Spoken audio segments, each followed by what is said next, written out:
আসসালামু আলাইকুম রহমতুল্লাহি ওয়া বারাকাতুহু। আল্লাহ পাক রব্বুল আলামিন পবিত্র কোরআনুল কারীমের ভেতরে তিন ধরনের পর্দার নির্দেশ দিয়েছেন। আমরা অনেকে বেশ ব্যাপারটা ক্লিয়ারলি জানি না।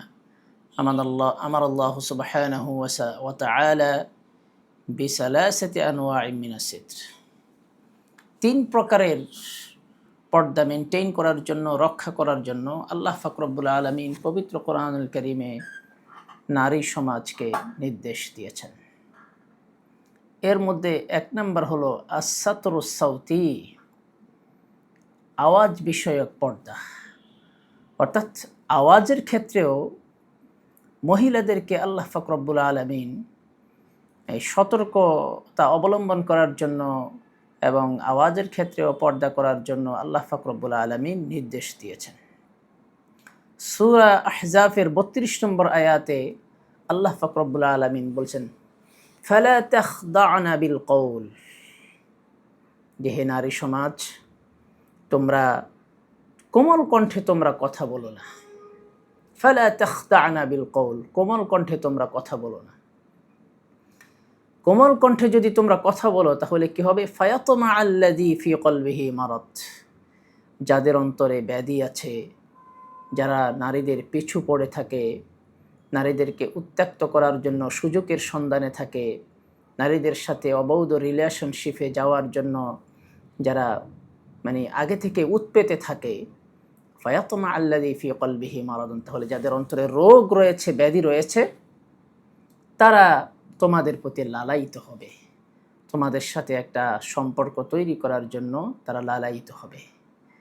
তো এই প্রকারের পর্দার ভেতরে আল্লাহ তাআলা বুঝাইলেন যে মহিলাদের কণ্ঠটাও এক ধরনের একটা পর্দা। কারণ অনেক সময় মহিলাদের আওয়াজ শুনেও একজন পুরুষ সেই মহিলার প্রতি আকৃষ্ট হয়ে যায়। এই জন্য আল্লাহ পাক রব্বুল আলামিন বলে দিলেন, ফালা তাখদা'না বিল কওল, তোমরা পুরুষদের সাথে যখন অপরিচিত পুরুষদের সাথে কথা বলবে তখন তোমরা এমনভাবে কথা বলো না যে তারা তোমাদের প্রতি লালায়িত হয়ে যায়। সুতরাং আওয়াজের ক্ষেত্রেও আমাদেরকে পর্দার যে বিষয়টির কথা আল্লাহ তাআলা ইঙ্গিতে বললেন, নির্দেশ দিলেন, সেটার ব্যাপারে আমাদেরকে সতর্কতা অবলম্বন করা অত্যন্ত জরুরি। ২ নম্বরে আল্লাহ পাক রব্বুল আলামিন পবিত্র কোরআনুল কারীমে যে পর্দার কথা আল্লাহ পাক রব্বুল আলামিন বললেন সেটা হলো আস-সাতরুল হারাকিয়্যু, অর্থাৎ চলাফেরার পর্দা। চলাফেরায়ও একটা পর্দা মেনটেন করার জন্য আল্লাহ পাক রব্বুল আলামিন নারীদেরকে নির্দেশ দিলেন। নারীরা যখন রাস্তায় চলবে, নারীরা যখন এক জায়গা থেকে আরেক জায়গায় যাবে তাদের প্রয়োজনে, তখন কেমনভাবে তারা চলাফেরা করবে, কেমনভাবে তারা চলাফেরা করবে না, সে বিষয়ে আল্লাহ পাক রব্বুল আলামিন একটা নির্দেশ দিয়েছেন। সূরা নূরের ভিতরে আল্লাহ পাক রব্বুল আলামিন বলছেন, ওয়ালা ইয়াদরিবনা বিআরজুলিহিন্না লিয়ু'লামা মা ইউখফিনা মিন যিনাতিহিন্না। আল্লাহ পাক রব্বুল আলামিন মুসলিম নারীদেরকে বললেন যে মুসলিম নারীদের উচিত তারা যেন জমিনে এমনভাবে পদক্ষেপ না করে, এমনভাবে চলাফেরা না করে, যাতে করে লিয়ু'লামা মা ইউখফিনা মিন যিনাতিহিন্না, তাদের যে গোপন সৌন্দর্যটা আছে সেই গোপন সৌন্দর্যটা যাতে প্রকাশিত হয়ে না যায়। তাহলে রাস্তায় চলতে নিজেদের স্পর্শকাতর যে জায়গাগুলো, যে গোপন সৌন্দর্যগুলো, সেগুলোকে ঢেকে ঢুকে এবং কোনোভাবেই যাতে সেগুলি প্রকাশ না পায় সেইভাবে নারীদেরকে চলাফেরা করার জন্য আল্লাহ পাক রব্বুল আলামিন নির্দেশ দিয়েছেন। সুতরাং নারীরা যখন রাস্তায় চলবে এমনভাবে পোশাক পরে, এমনভাবে ঢেকে ঢুকে চলবে যাতে তাদের গুপ্ত সৌন্দর্য যেগুলি আছে সেগুলি কোনোভাবেই পুরুষদের চোখের সামনে চলে না আসে। এই প্রকারের পর্দা আল্লাহ পাক রব্বুল আলামিন আমাদেরকে করার জন্য নির্দেশ দিয়েছেন। ৩ নম্বরে যেই প্রকারের পর্দার নির্দেশ আল্লাহ পাক রব্বুল আলামিন দিয়েছেন সেটা হলো আস-সাতরুল বাদানি, শারীরিক যে পর্দা।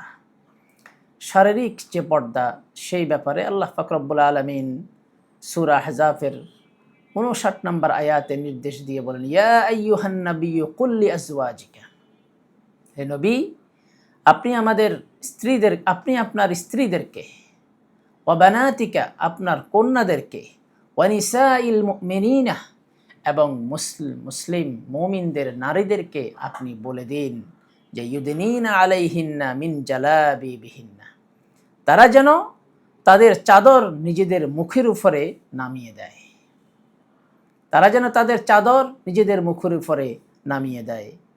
যালিকা আদনা আন ইউরাফনা ফালা ইউযাইনা, এ পন্থায় তাদেরকে যাতে চেনা যায়, এবং ওয়ালা ইউযাইনা, এবং তাদেরকে উত্ত্যক্ত করা হবে না। যার তারা যখন রাস্তায় চলবে, তারা যখন নিজেদের চাদর মুখের উপরে টেনে দিবে, হ্যাঁ, এমনভাবে একটা চলাফেরা করবে যাতে করে তাদের শারীরিক সৌন্দর্যগুলি প্রকাশ না পায় এবং তাদের শারীরিক অবকাঠামোটাও যাতে প্রকাশ না পায়, তাহলে পুরুষরা তাদের প্রতি আর লালায়িত হবে না, তাদেরকে উত্ত্যক্ত করবে না, তাদের পিছু নেবে না, তাদেরকে কষ্ট দিবে না।